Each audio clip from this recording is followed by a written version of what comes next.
Have it. Recorded vote? Recorded vote has been requested. Pursuant to Clause 6 of Rule 18, further proceedings on the amendment offered by the gentleman from California will be postponed. For what purpose does the gentleman from Utah rise? Mr. Chairman, I have two motions here. The first is I ask unanimous consent that the voice vote by which Amendment number 61 offered by the gentlewoman from North Carolina, Ms. Fox, was adopted be vacated to the end, and that the Chair put the question de novo. Is there objection to the request by the gentleman from Utah? The gentleman is recognized for 5 minutes. I have no objection. No objection. If not, no objection. If not, the earlier voice vote is vacated. The clerk will redesignate the amendment.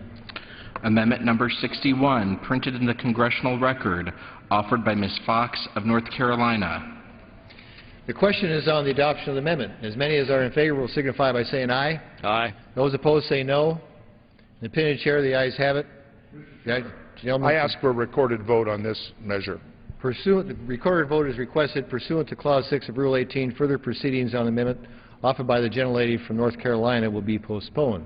For what purpose does the gentleman from Utah rise? Mr. Chairman, I move to strike the last word. The gentleman is recognized for 5 minutes. I would ask the subcommittee chairman, Mr. Young, if he would enter into a colloquy regarding the Minuteman III Warm Line Solid Rocket Motor Sustainment Program.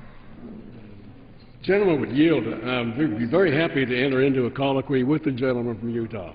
Appreciate your kindness. As the chairman is aware, the Air Force has proposed to terminate the Minuteman III Warm Line Solid Rocket Motor Sustainment Program beginning in FY12. The Air Force has not presented this committee a viable plan to sustain this strategic weapon system beyond the year 2020 as the motors age out, and the program of record now requires the system to be deployed until 2030, which does leave a 10-year gap of vulnerability with no Minuteman III specific industrial base to support this weapon system. Would the chairman agree that it is vitally important that the Air Force undertake what is called a smart closeout of this program, to include taking definite steps to preserve the essential tools, the uniquely skilled workforce, suppliers, equipment, production facilities needed to continue to produce and support the readiness of Minuteman III motors through their current operational life cycle through at least 2030? The gentleman yield? I yield. I thank the gentleman from Utah for bringing this matter to our attention.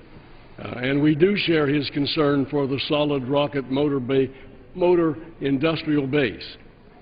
We understand that the Air Force is considering their options, and we certainly intend that they use closeout funding from the Minuteman III mod line in a wise manner. We believe that they should seriously consider a smart closeout, as the gentleman from Utah described, and should also consider incorporating the essential elements from the Minuteman III production line into existing production lines for other defense solid rocket booster programs in order to preserve both military capabilities and to ensure the best use of taxpayer funds. Reclaiming my time, Mr. Chairman, do you also agree that all funds provided for Minuteman III modification in this bill may only be used to support the current Minuteman III system, and that no funds have been either requested in the President's budget request or provided by this committee to begin a new START program for a future, currently unauthorized Minuteman III follow-on capability? And I yield. Thank the gentleman for yielding, and I would respond that the purpose of the funding that we've provided for the missile modification program is to support the operational capability of the Minuteman through 2030. This includes $34 million as requested for closeout of the Warm Line program. Development of any follow-on capability is still years away, and the gentleman is correct. A new START system would require authorization and appropriation by the Congress, which the Air Force has not requested and we have not provided. We intend that Warm Line funds be used in a manner that preserves the industrial base and does not diminish our future strategic capabilities. I commend the gentleman for his leadership in this area and look forward to working with him further on this issue. Reclaiming my time, I thank the chairman for his kindness and his answers. Mr. Chairman, I yield back the balance of my time. Gentleman yields back his time. For what purpose does the gentleman from Texas rise? Have an amendment at the desk. The clerk will report the amendment.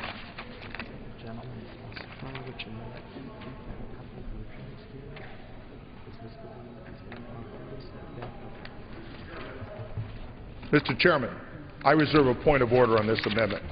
Point of order is reserved. The clerk will report the amendment. Amendment offered by Mr. Gomert of Texas. At the end of the bill, before the short title, add the following. Section, none of the funds made available by this act may be obligated, expended, or used in any manner to support military operations, including NATO or United Nations operations, in Libya or in Libya's airspace. Gentleman from Texas is recognized for 5 minutes on his amendment. Thank you, Mr. Speaker. We've had a couple of amendments we've already voted on, and I was reviewing whether or not to withdraw my amendment, but my concern comes on review of Mr. Cole of Oklahoma, dear friend, and the amendment that passed that he provided. His amendment says that none of the funds in the Act may be used for supporting military activities, any group or individual not part of a country's armed forces. So it still could be used to supplement another country's armed forces through NATO or through the UN. And we have here a case where people on both sides recognize that the President moved forward, put our people in our military in harm's way to go after a man who until March 1st was recognized by the United Nations as being a leader in human rights, and in fact had elected him in 2003 to be the chairman of the Human Rights Commission of the UN. So we also know from our office's inquiry of our own military that we comprise 65% of NATO's military. So it is not comforting to think that this president, who has already gone beyond seizing on loopholes and is just ignoring laws to do what he wants because the Arab League asked him, not Congress, not the population of the United States, but the Arab League and some in NATO. But it has not been established, and there are no indications it will be established, that the people who are going to replace Gaddafi will be better for us, for our national security, for our allies like Israel. And so if it's not good for this country's national security, if it is as true what the gentleman that the President recently awarded a Medal of Honor, Secretary Gates, had said, we have no national security interest in Libya, then we should not be committing our military in that direction. So even though the UN may support action in Libya and they may buy into this Arab Spring, although we're already seeing that Iran is excited because it looks like they're going to get additional puppets. We have found out this week that the leader of Iraq, Maliki, is giving in to the request of the leader of Iran to go against his promise to us and to the people of Camp Ashraf, go against his promise to the people there that they'll be safe and secure. And now he's saying he's going to disband the camp. It's time to put America's national security and national interest first, and not some whim of some president because someone outside the U.S. asked them.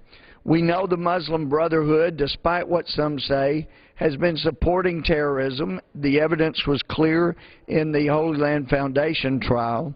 We know that this administration has bent over backwards to appease such folks. And it's time for an amendment that makes very clear, which this one does, Mr. President, it doesn't matter whether you're going to try to use our military through NATO, our military through the UN, our military head up for reconnaissance, rescue. It doesn't matter. You're not going to use them. And for those who argue the war powers is constitutional or it's unconstitutional, I would humbly submit it does not matter. And even though the War Powers Act was passed as a curb against the president at the time, it is actually a gift to a president, because this body has the power of the purse to cut off funding at any time it so desires, and the war powers gave him a gift and said, look, it will give you days and days and days to come make your case before we cut you off. That's a gift. This president has shoved it back down our throats and said, I don't care what you think, and it's time to use the constitutional powers of this body and say enough. I yield back my time in hopes that people will vote for this amendment. Time of the gentleman has expired. For what purpose does the gentleman from Florida rise? Mr. Chairman, I would like to say the last word. Gentleman from Florida is recognized for 5 minutes. Mr. Chairman, I find it a little difficult to listen to the arguments about the War Powers Act, because I agree with those arguments.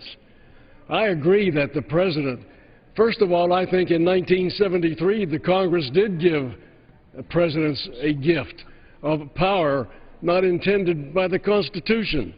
The Constitution is very clear. It intends that war-making decisions would be made in conjunction with the Commander-in-Chief and the Congress. Not the Commander-in-Chief by himself or herself, and not the Congress alone, but working together. That's not the way that it's been happening lately. There hasn't been a real declaration of war under the Constitution since World War II. But we have fought in a lot of wars, and we have killed and wounded a lot of our kids. That's not the argument, though. I agree with all of those points, and I think that Congress has a serious responsibility to review the War Powers Act and to make it what we think it ought to be, and that is a partnership relationship between the Congress, the legislative branch, and the executive branch. But these amendments, while we hear these strong arguments about the War Powers Act and hear these strong arguments about the separation of powers, the amendments don't really get the job done. If you want to cut off all funding for any activities in and around Libya, you would have to introduce a separate resolution that would simply say no funds appropriated here or anywhere else can be used in the Libya operation. Because in this particular bill that we're dealing with today, there is no money here for Libya. And the President has made it very clear that he is not going to use any funds from the FY12 money for Libya. Now, we'll see if that changes, but we have that in writing. But if this amendment should be agreed to, here's what we would not be able to do. We're already there. We're already in the area. We're already flying missions. We could not fly search and rescue missions for a downed pilot. We could not do ISR, intelligence, surveillance, and reconnaissance. We could not do aerial refueling for our coalition partners. We could not even be part of operational planning under this amendment. And as much as I agree with what the gentleman is trying to accomplish, I can't support this amendment because of the effect that it really has. And if it could amend the War Powers Act and make the President be a partner with Congress, I'd say, amen, let's do it quick. And I think the Congress ought to do that. And I think we ought to be serious about doing that. But on this particular amendment, I've got to oppose the amendment because this is what we're dealing with and not the emotional discussions about the War Powers Act. Gentleman yields back his time. The gentleman from Washington. I do not insist on my point of order, by the way. The reservation is withdrawn. For what purpose does the gentleman rise? I rise in opposition to the gentleman's amendment. Gentleman is recognized for 5 minutes. The brutal regime of Muammar al-Gaddafi has caused an international outcry, and the people of Libya asked for our help. The NATO-led mission to defeat Gaddafi and protect the people of Libya was undertaken in concert with a broad coalition of nations, including the Arab League, and it followed a resolution adopted in the United Nations Security Council authorizing all necessary measures. The amendment would end our involvement unilaterally. I believe this could materially harm our relationship with our NATO allies, from whom we will undoubtedly require support in the future. And our NATO alliance has been a vital and successful part of U.S. foreign policy dating back to its formation in 1949. I do support a wider debate and greater oversight of the use and the cost of U.S. military forces engaged in the Libya operation. But I would point out that the administration did send up a detailed document that shows the money that's been spent thus far and what will be spent through the end of this fiscal year. We should let the mission with our NATO allies continue so we can replace Gaddafi and protect the Libyan people. I urge all my colleagues to vote no on this amendment. And I would just remind everyone that in 1986, President Reagan authorized a military strike following the bombings in Berlin and definitive proof of Gaddafi's involvement in other terrorist activities. At the time, President Reagan publicly denounced Gaddafi, the mad dog of the Middle East, who espoused the goal of world revolution. Mr. Speaker, I can only wonder what Ronald Reagan would say today about those who would propose immediate withdrawal of U.S. assistance to the broad coalition of nations attempting to finish the job that President Ronald Reagan started.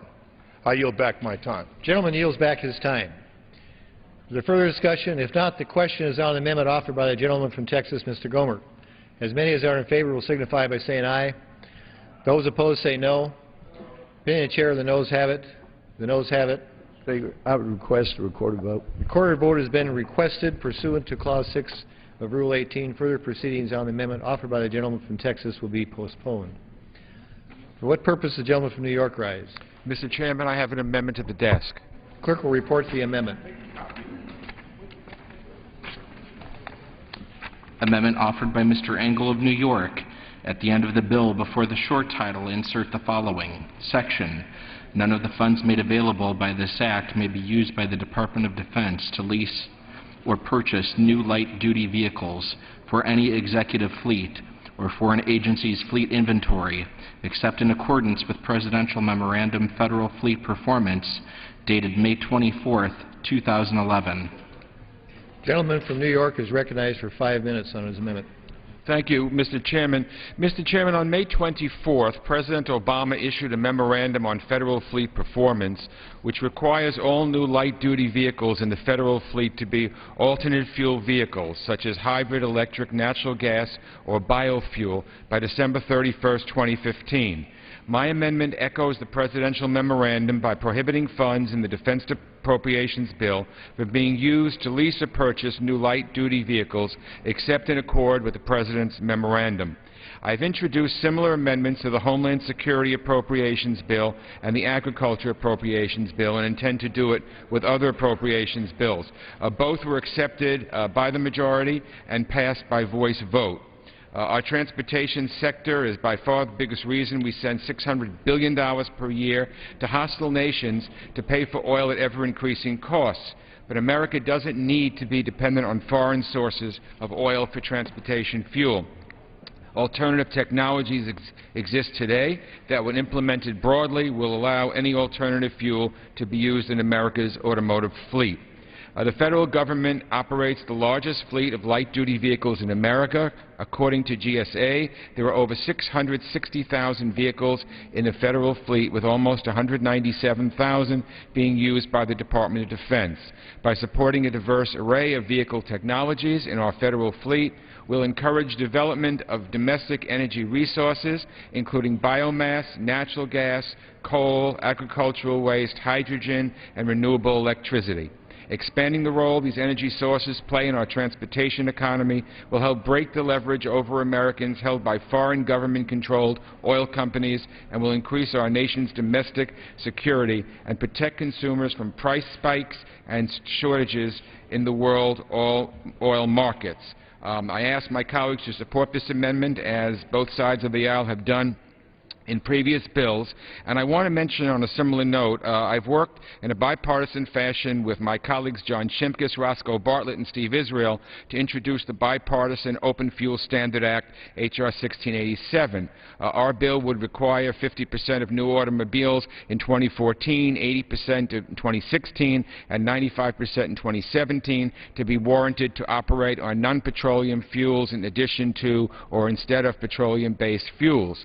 Compliance possibilities include the full array of existing technologies, including flex fuel, natural gas, hydrogen, biodiesel, plug-in electric drive, and fuel cell, and a catch-all for new technologies. I mention it because it's similar to this, and I really believe that our energy policies obviously can only be done on a bipartisan basis. I encourage my colleagues to support this amendment, again, as we've done on all the other bills where I've introduced it, and the open fuel standard as we work toward breaking our dependence on foreign oil. And I yield back. Back his time. Further discussion on the amendment?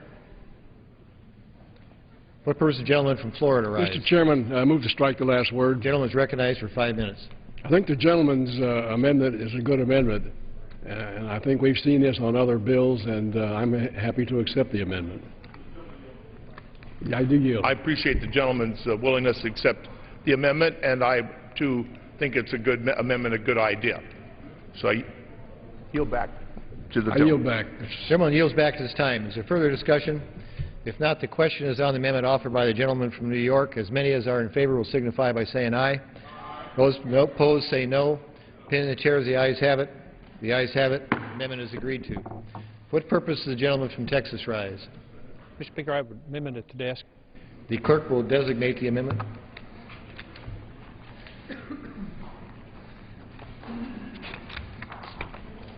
Amendment number 89, printed in the Congressional Record, offered by Mr. Nogbauer of Texas. Gentleman from Texas is recognized for 5 minutes. Thank you, Mr. Speaker. I rise today in support of the B-1 bomber. This is a very simple amendment. Basically, it just says it prevents any funds in this bill from being used to retire the B-1 bombers during the coming fiscal year. Currently, as you know, about 163 planes are in our bomber fleet, which is about 3% of our total fleet. Currently, we're going through an analysis of what our bomber fleet is going to look like in the future, and part of that is from the START treaty. What we feel like is appropriate is for us to not to look at reductions in the bomber fleet in a piecemeal basis, but look at it in a total picture once we've done the analysis and seen how many of the planes will not be needed for nuclear capability moving forward.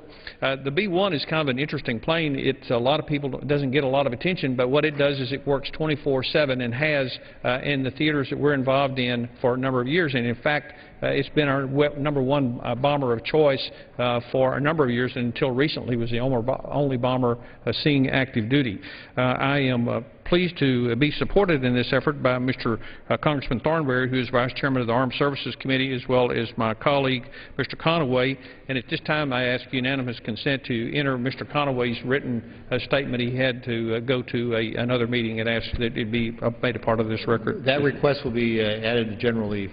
At this time, also, I'd like to yield to one of the co-sponsors of this amendment, the gentlewoman from South Dakota, Mrs. Nome, for 2 minutes.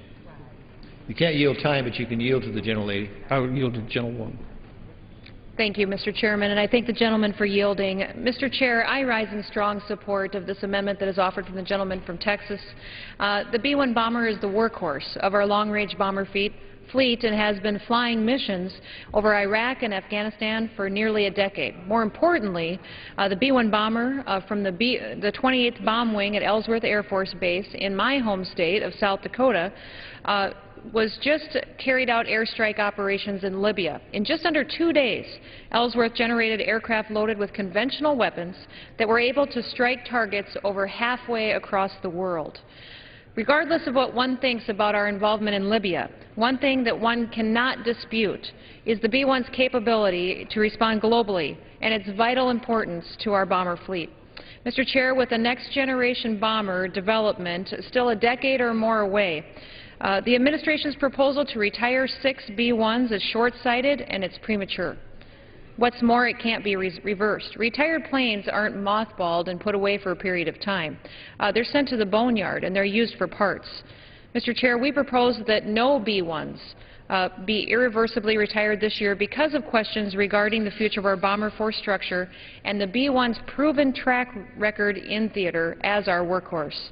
I urge my colleagues to vote for a strong bomber fleet, a strong national defense, and I ask them to support this amendment. I yield back the balance of my time. Yield to the distinguished chairman. Thank the gentleman for yielding. The gentlelady from South Dakota just made the speech that I was about to make. So I would just simply say it's a good amendment and I accept it. I thank the chairman, and I urge our colleagues to support a strong national defense and making sure that we have the appropriate number of bombers and vote in favor of the Nagarbara amendment. With that, I yield back my time. Yields back his time. Gentleman from Washington. I rise to strike the requisite number of words. The gentleman is recognized for 5 minutes. I would just say to the gentleman, the B-2 bomber has been used also on several of these military operations that we've used, and the B-2 is a stealthy airplane. We only have 20. When I was a member as a member of the committee, I offered the multi-year purchase agreement so we could buy the B-1s. And we had a unanimous vote, I think, in our committee on that. It was very bipartisan. And I just say, I agree with the gentleman that we don't have enough bombers. And that's why I'm so strongly committed to the next generation bomber. But as been pointed out, that's going to be several years away. We tried to add some money this year to accelerate that because we do need a follow-on bomber. And so Would the gentleman yield? Yes, I yield. Yeah, well, I agree with the gentleman, and I think our bomber fleet is extremely important, and both the B-1, the B-2, and obviously the B-52s. And as the gentleman knows, is we do not have a replacement bomber in the works at this particular point in time, and until such time as we develop that, I think it's extremely important that we be strategic about what level that we maintain our current fleet until we know what the replacement's going to be, and I agree with the gentleman. Yeah, and beginning my time, the one thing about, we only have 20 stealthy bombers. That's what some people don't understand. And the ability to penetrate China or the Soviet Union or wherever we might have to penetrate at some point, North Korea, we'd be vulnerable with the B-52s and the B-1s to surface-to-air missiles. So making sure that we get a high-quality, stealthy airplane to follow the B-2 is a matter of national importance. I yield back my time, and I support the amendment. The gentleman yields back his time. What purpose the gentlelady from California rise? The question is on the amendment offered by the gentleman from Texas. As many as are in favor will signify by saying aye. Those opposed will say no. In opinion of the chair, the ayes have it. The ayes have it. The amendment is agreed to. For what purpose does the gentlelady from California rise? Mr. Chairman, I move to strike the last word. The gentlelady is recognized for 5 minutes. Mr. Chairman, I request permission to enter in a colloquy with Mr. Dix. Ranking Member Dix. Mr. Chairman, today I rise to address the Ranking Member of the House Appropriations Committee on Defense, Mr. Dix, and also the Chair, in a colloquy on the critical need to improve the recruitment, retention, and competitive compensation of the mental health professionals who can work with our wounded warriors, especially during the Iraq and Afghanistan military servicemen and women. Since 2001, 2,103 military members have died by suicide, and 1 in 5 service members currently suffer from post-traumatic stress and/or major depression. We must ensure that an adequate number of mental health professionals are available to treat our soldiers. Mental health professionals must be retained by providing adequate pay and competitive benefits that are also available in the private sector.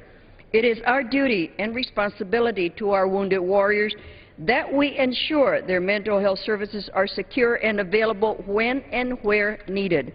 I'm submitting for the record an article from the Army Times dated April 7, 2011, regarding the Senate Appropriations Committee Defense Subcommittee meeting of April 6, quoting Army Surgeon General Lieutenant General Schumacher, who stressed severe lack of mental health professionals in the military and his concern about retention, especially in the rural areas. His quote also states, Congress has been pressing the military health system to add more psychiatric doctors, nurses, and social workers for years. That has prompted the services to add about 1,500 full-time mental health professionals since 2006, a 70% increase. He further says, but demand has continued to outpace the growth. Active duty troops and their families were referred to off-base civilian mental health care professionals nearly 4 million times in 2009, roughly double the number of off-base referrals in 2006, the military data shows. The dramatic increase in military suicides during the past several years has added urgency to congressional concerns. At the April 6 hearing, all three military surgeons generals told lawmakers about efforts to improve training, recruiting, and retention of mental health professionals. Senator Mikulski has suggested military training may be uniquely important because some civilian doctors and social workers have trouble understanding the troops' problems and mindset. I'm also submitting for the record a witness statement of July 14, 2011 from the Subcommittee of Oversight and Investigations on Veterans Affairs, where Deputy Director of Veterans Affairs and Rehabilitation Division, Jacob God, expressed the challenges of hiring and retaining quality mental health specialists. Our service members should not have to wait one more day for the help they deserve. As co-chair of the Congressional Mental Health Caucus, I have met with many key military leaders to learn what the most critical issues are in addressing mental health services for our military men and women. I've repeatedly been informed that there have been woefully inadequate numbers of mental health professionals available to care for our men and women. Congress has a responsibility to see that our soldiers and veterans have the resources for quality care. Because this quality of care is dependent on the quantity of behavioral health specialists trained in war, PTS, we must successfully recruit and retain to work with our men and women who fight to ensure our precious daily freedoms. The legislation before you today provides $32.3 billion for the Defense Health Program and Military Family Programs, with $125 million of this going towards research of traumatic brain injury and psychological health treatment, hopefully to also include hyperbaric treatment research. We must insist on accountability that adequately trained behavioral health professionals are on hand when and where needed. I'd like to work with the ranking member to obtain from the Department of Defense a detailed outline on their efforts for each military service, Army, Air Force, Navy, Marines, etc., to recruit, retain, and formulate the competitive salaries and benefits that will keep behavioral health specialists serving our men and women who have given so much to protect our freedoms. We place them in harm's way. It is our duty and obligation to ensure best care is given to them. Now I yield to Ranking Member Mr. Dix. I will work with the gentlelady on the Defense Department's plan to ensure adequate mental health services for our I ask for one more minute. Is there unanimous objection? consent? No objection. The gentlelady is recognized for one more minute. The gentlelady would continue to yield. Yes, sir. Mental health services for our service members. And I would point out that the chairman of this committee, Mr. Young, and his wife, Beverly, have been some of the strongest advocates for our wounded warriors and has led the fight in our committee to increase the funding for traumatic brain injury and post-traumatic stress disorder. So our committee has been very committed to this. It's one of our highest priorities. I thank Mr. Dix and the ranking member for working with me on this critical issue and look forward to working soon enough on this. Yield back. Gentlelady yields back her time. For what purpose does the gentleman from Arizona rise? Mr. Chairman, I have an amendment at the desk. The clerk will report the amendment. Amendment offered by Mr. Gosar of Arizona. At the end of the bill, before the short title, insert the following section. None of the funds made available by this act may be obligated or expended for assistance to the following entities. 1. The government of Iran. 2. Hamas. 3. Hezbollah. 4. The Muslim Brotherhood. Gentleman from Arizona is recognized for 5 minutes on his amendment. Thank you, Mr. Chairman. I rise in support of my amendment. I ask for your support of my limiting amendment that would prohibit any military expenditure that would assist any entity that has a policy calling for the destruction of the State of Israel. My amendment is specific and would prohibit this type of expenditure to any entity that has a policy calling for the destruction of the State of Israel. Most prominent, of course, is Iran. Just last month, Iranian President Mohammad Ahmadinejad reiterated his nation's policy calling for the complete elimination of Israel. It is not just formally recognized states, however, we need to be concerned about. History has shown that entities we consider terrorist fringe groups, sometimes through force, manipulation, and popular vote, take over the state apparatus. This happened in the Gaza Strip when Hamas, the Islamic resistance movement, won a plurality of legislative seats, 44%, in the 2006 election. The United States and Israel classify Hamas as a terrorist organization, but the United Nations, for example, does not. The Hamas Charter of 1988, never withdrawn or amended, states that Israel will exist and will continue to exist until Islam will obliterate it, just as it has obliterated others before it. This mirrors the Iranian policy, as that the reason for the Zionist regime existence is questioned, and this regime is on its way to annihilation. In the last budget, according to the State Department, U.S. military aid to Egypt totals over $1.3 billion annually in funding referred to as foreign military financing. Currently, questions exist about the Muslim Brotherhood, now a key player in Egypt, and potentially in Libya with the rebel opposition and its hostility to Jews in the State of Israel. It is quite possible that extremist groups who seek the destruction of Israel are taking over the state operations in Egypt and part of Libya. Time will tell. My amendment will ensure that we do not use our money and military assistance to help any entity that will not recognize the right of Israel to exist and to exist peacefully. That includes the Muslim Brotherhood in Egypt. No other nation on earth except Israel has had to face systematic, ideological, and persistent existential threats. My amendment would prohibit military aid, assistance, or funding to any nation, state, or entity that espouses a policy that refuses to recognize Israel's right to peacefully exist. With the prospect of not receiving our money and assistance, the new Egyptian regime may take a more respectful approach to Israel. In this sense, my amendment takes a carrots approach. I appreciate your support on my amendment. Gentleman yields back his time. For what purpose does the gentleman from Florida rise? Mr. Chairman, I move to strike the last word. Gentleman is recognized for 5 minutes. Mr. Chairman, I rise to support the gentleman's amendment, but I also want to support his reasons for offering this amendment. I think they are very well taken. The amendment is a good amendment, and I strongly support it, and I yield back my time. Gentleman yields back his time. The question is on the amendment offered by the gentleman from Arizona. As many as are in favor will signify by saying aye. Those opposed will say no. The opinion of the chair is the ayes have it, and the amendment is agreed to. For what purpose does the gentleman from Vermont rise? I have an amendment at the desk. The clerk or the gentleman will specify which amendment. Commander's Emergency Response Program. Clerk will report the amendment. Amendment offered by Mr. Welch of Vermont. At the end of the bill, before the short title, insert the following. Section, not more than $200 million of the funds provided by Title IX under the heading Operation and Maintenance Army may be available for the Commander's Emergency Response Program, and the amount otherwise provided under such heading is hereby reduced by $200 million. The gentleman from Vermont is recognized for 5 minutes. Thank you, Mr. Speaker.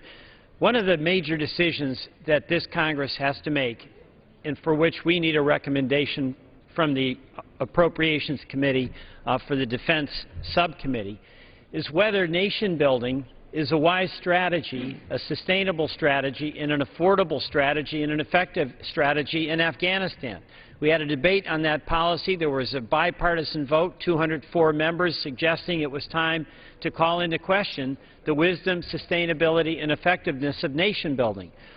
One of the things that we have provided to our commanders in order for them to be able to do hearts and minds civic projects, roads, bridges, schools, is a $400 million fund that they can use completely at their discretion. Now, this sounds like a good idea. If you're going to ask the military to win hearts and minds, not just use military power to fight battles, then a discretionary fund can seemingly make some sense. The question, though, is upon review, it turns out that these roads, these bridges, these canals, almost the moment they're turned over to the Afghan authorities, fall into disrepair, disuse, and neglect. It's not surprising. Number one, there's very little local government infrastructure in Afghanistan. And the fact that we build a road or a school doesn't necessarily mean there's a government or an authority there to be able to maintain it. So we build something, and the moment we turn the keys over, it falls into disuse and disrepair. Second, the expenses of doing this are enormous. You know, it may make sense to do these civic projects that do create some goodwill. But do you do them, Mr. Speaker, in the middle of a shooting war? Or is it better to do that before or after the war, when you have a chance for this implementation to occur? And then third, there's an immense amount of ripping off of this money from the American taxpayer. It goes, it gets lost, it gets picked up in graft that we all know about is too rampant in Afghanistan. So, according to a report in the Washington Post, and Mr. Speaker, I'll be asking you to submit the Washington Post in the record, half of this money, minimum of $400 million, is gone missing. It's wasted, and it is coming out of our taxpayer pockets. Our amendment, my amendment, would cut in half the $400 million, reduce it to $200 million, basically taking away that $200 million that is being utterly wasted. So, this is a common-sense, practical way to save money by stopping a policy that may be good in theory, but in practice is a failure. I yield back the balance of my time. The gentleman yields back his time. For what purpose does the gentleman from Georgia rise? Mr. Speaker, move to strike the last word. The gentleman is recognized for 5 minutes. Mr. Chairman, I move to oppose the gentleman's amendment for a number of reasons. And although I think he's made some good points, and certainly we want accountability to apply to this program as much as we want it to apply to anything. However, this is the same funding level as last year. The request was $425 million, and our commanders in the theater are telling us that that is even not high enough. So what we're doing with this amendment is actually cutting a level funding item from last year, cutting it in half. Now, what does the CERP money do, the Commander's Emergency Response Program money? You know, let's say an IED explodes, or maybe there's a bomb that blows up a storefront in the middle of the street. Commander can go in there and hire local labor to clear out the entrance to that small business or whatever it is and get it done quickly without having to put U.S. Army personnel in danger to do it, and can do it quickly and effectively, and therefore leave our soldiers in the field, leave our soldiers where they can be most effective with their time and their training. And it does promote some goodwill on the streets with the people. And, you know, it has been said, well, all you're doing is renting a friend, and, you know, we're not going to be the first army that's fighting a war that rents friends, if you will. And it really doesn't just rent a friend. It does create some long-term goodwill and does have an economic benefit of it. But the idea is to give the commander on the street some flexibility so that they can get the jobs done as the jobs arise and get it done quickly and turn it around.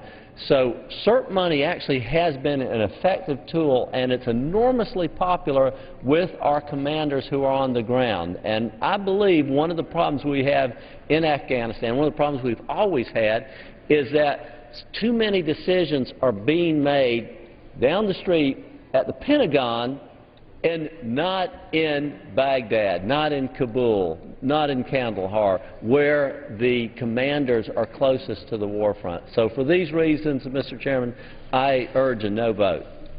Gentleman yields back his time. The question is on the amendment offered by the gentleman from Vermont.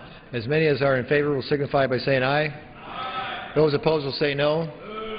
Opinion of the chair, the ayes have it. I ask for a recorded vote. Recorded vote is ordered pursuant to Clause 6 of Rule 18. Further proceedings on the amendment offered by the gentleman from Vermont will be postponed. For what purpose does the gentleman from Texas rise? Mr. Chairman, I have an amendment at the desk.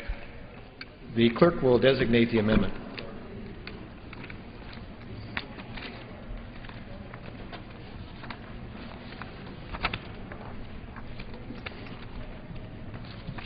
Amendment number 30, printed in the congressional record, offered by Mr. Flores of Texas. The gentleman from Texas is recognized for 5 minutes. The gentleman from Texas is recognized. Mr. Chairman, I rise to offer my amendment, which would address another misguided federal regulation. Section 526 of the Energy Independence and Security Act prohibits federal agencies from entering into contracts for the procurement of alternative fuels unless their life cycle greenhouse gas emissions are less than or equal to emissions from an equivalent conventional fuel produced from conventional petroleum sources. Simply stated, my amendment would stop the government from enforcing this ban on the Department of Defense. The initial purpose of Section 526 was to stifle the Defense Department's plans to buy and develop coal-based or coal-to-liquids jet fuels. This section was based on the opinion of environmentalists that coal-based jet fuel produces more greenhouse gas emissions than traditional petroleum. I recently offered my similar amendment to both the Milcon VA and Ag Appropriations bills, and they passed the House by voice vote each time. My friend Mr. Conaway of Texas also had similar language added to the Defense Authorization Bill to exempt the Defense Department from this burdensome regulation. We must ensure that our military becomes more energy independent and that it can effectively and efficiently rely on domestic and more stable sources of fuel. Our nation's military should not be burdened with wasting its time studying fuel emissions when there is a simple fix: not restricting their fuel choices based on extreme environmental views, policies, and regulations like Section 526. In light of increasing competition with other countries for energy and fuel resources and continued volatility and instability in the Middle East, it is more important than ever for our country to become more energy independent and to further develop and produce our domestic energy resources. Placing limits on federal agencies, particularly the Defense Department's fuel choices, is an unacceptable precedent to set in regard to America's energy policy and independence. On July 9, 2008, the Pentagon, in a letter to Senator James Inhofe, stated, and I quote, "Such a decision would cause significant harm to the readiness of the armed forces because these fuels may be widely used and particularly important in certain geographic areas." In summary, not only have extreme environmental views and policies created a burden to American families and businesses, but they also cause, quote, "significant harm and readiness to the armed forces," unquote. Mr. Chairman, Section 526 makes our nation more dependent on Middle Eastern oil. Stopping the impact of Section 526 would help us promote American energy, improve the American economy, and create American jobs. To everyone watching these proceedings today, I would say this: following my remarks, you will hear speakers from the other side of the aisle make several claims regarding the merits of Section 526. When you hear these claims, please remember the following facts about Section 526. It increases our reliance on Middle Eastern oil. It hurts our military readiness and our national security. It prevents the use of safe, clean, and efficient North American oil and gas. It increases the cost of American food and energy. It hurts American jobs and the American economy. I urge my colleagues to support passage of this common sense amendment. Thank you, Mr. Chairman. I yield the balance of my time. The gentleman yields back his time. For what purpose does the gentleman from Washington rise? I rise today in opposition to the gentleman's amendment. The gentleman is recognized for 5 minutes. The Department of Defense alone is the largest single energy consumer in the world. Its leadership in this arena is critical to any credible approach to dealing with energy independence issues. Section 526 provides an opportunity for the federal government to play a substantial role in spurring the innovation needed to produce alternative fuels which will not further exacerbate global climate change. This provision has spurred development of advanced biofuels. These fuels are being successfully tested and proven today on U.S. Navy jets at supersonic speeds. It's a testament to American ingenuity. Unfortunately, Section 526 is under assault by those who disagree with advanced biofuels production. They'd like us to continue our dependence on the fuels of the past. That's the wrong path to take. It's unsustainable and won't lead to the energy security we need. I urge my colleagues to vote no on the amendment. I yield back my time. Gentleman yields back his time. For what purpose the gentleman from Texas rise? Move to strike the last word. Gentleman is recognized for 5 minutes. Mr. Speaker, I join my colleague in asking to exempt the Department of Defense from Section 526. 526 was added to the energy bill in a wrong-headed move to placate some notion that it would have some impact on global warming. It's wrong to require the Department of Defense in these times where every single dollar is scarce and every single dollar should have a home, to require them to spend extra money beyond what they would normally spend for fuel for their planes. This amendment would also allow the continued development of coal-to-liquid jet fuel, which would make this country much less dependent on foreign oil in terms of powering our jets and other engines. So 526 maybe it belongs in the Department of Energy bill, maybe it belongs somewhere else, but it does not belong in the Department of Defense spending bill, because those dollars are scarce. They're going to get scarcer.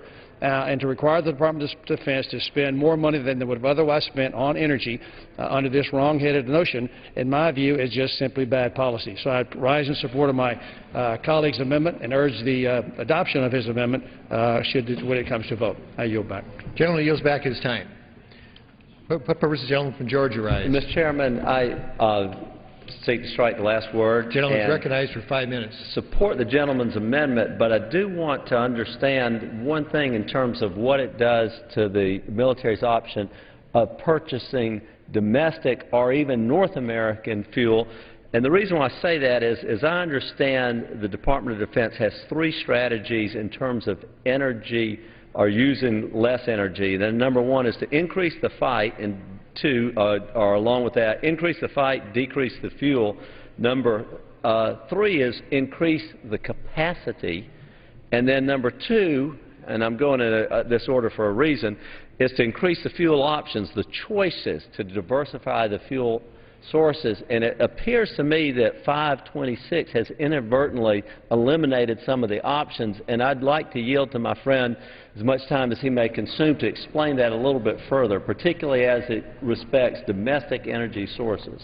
Thank you for the chance to provide further weight to this amendment. It's important to know that much of the oil that we import from the oil sands in Canada winds up being blended in several refined fuels throughout the United States. So if you took a literal reading of Section 526, theoretically the military would not be able to use any of those fuels, since the oil sands as a source is considered to be banned by Section 526. The oil from Canada, from the oil sands, is stable North American oil and gas, and it is in large part produced by Americans and creating American jobs. And Section 526 would cut off this safe, friendly, stable source of fuel to this country. And my amendment does nothing to restrict the military from looking at all alternative sources of fuel. It allows them to go with biofuels, whatever alternative energy sources they need. It just takes away burdensome restrictions that are based on environmental views that aren't proven. I yield back. And Mr. Chairman, what I'm concerned about, with 84 million barrels of fuel produced every day, America only having control over about 3% of that, yet consuming 25%, wherever we can use a friendly source of fuel, it's something that we need to keep open as an option. And with that, I yield back. Gentleman yields back his time. The question is on the amendment offered by the gentleman from Texas. As many as are in favor will signify by saying aye. Aye. Those opposed will say no. In the opinion of the chair, the ayes have it. The ayes have it. The amendment is agreed to. What purpose does the gentleman from Vermont rise? Mr. Speaker, I have an amendment at the desk. The report. Clerk will report the amendment. Amendment offered by Mr. Welch of Vermont. At the end of the bill, before the short title, add the following. Section. None of the funds made available in this act may be used for tax collection purposes by the Afghan Ministry of Finance. Gentleman from Vermont. Gentleman from Georgia. I reserve a point of order on the gentleman's amendment. The gentleman from Georgia reserves a point of order. The gentleman from Vermont is recognized for 5 minutes. Thank you, Mr. Speaker. Mr. Speaker, as you know, the American taxpayer is spending $2 billion a week in Afghanistan. Among the expenditures are payment for projects that are rebuilding infrastructure in Afghanistan, roads, bridges, schools, in some cases hospitals. The Washington Post recently reported that the Afghan government is taxing American aid. We send money there to build a road. We have to hire contractors in order to do that. And the Afghan government is trying to tax that money for their own coffers. So it's not enough that our taxpayers are spending billions of dollars on projects to rebuild their infrastructure. The Afghan government is literally trying to reach in the pocket and double dip and tax our taxpayers for our taxpayers' generosity in giving them money. Now, how does that make any sense at all? Among the things that the Afghan officials are doing after this was reported is stepping up their efforts to grab that cash.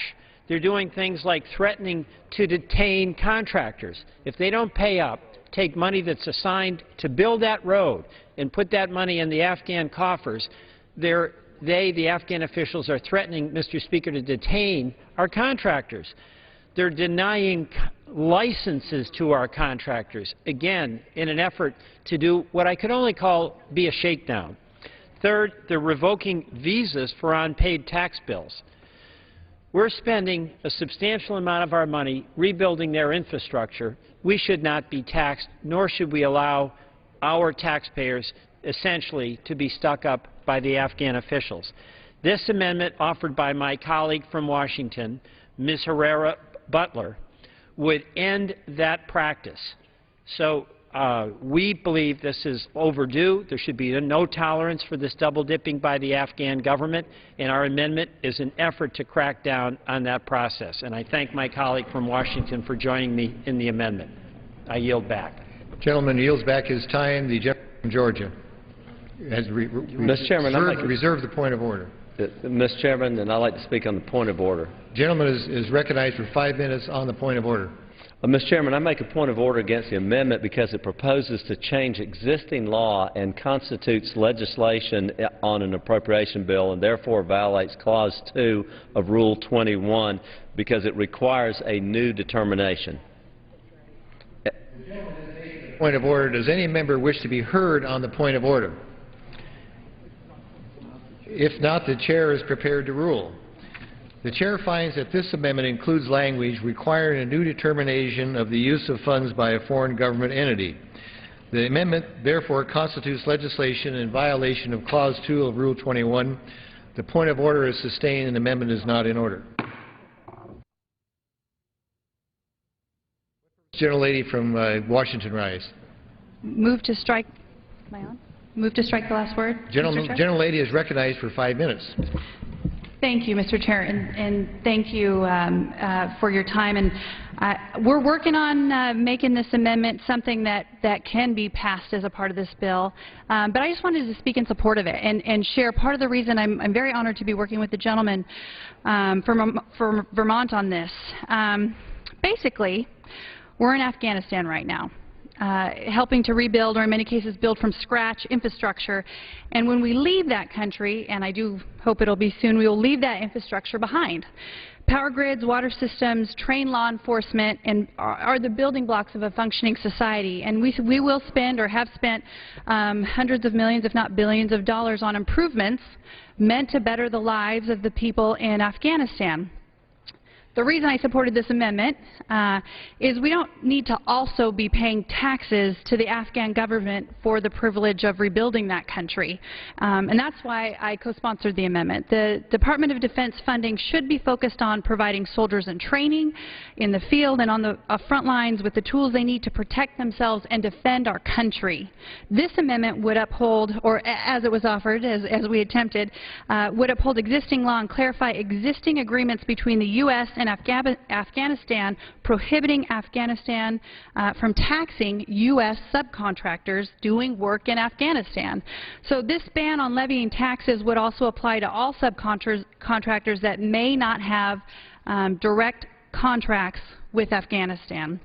In other words, if a company is working on a project funded by the U.S. Department of Defense, whether that company is a prime contractor or a subcontractor, that company should not be subject to taxes from the Afghan government. Seems pretty simple. These are the contractors doing the work of rebuilding in Afghanistan, helping rebuild the infrastructure and hopefully allowing them to one day thrive independently. So common sense and financial prudence says the U.S. should not be subject to taxation for the rebuilding efforts it is paying for. And that was what we were getting at with this amendment. Will yield. Absolutely.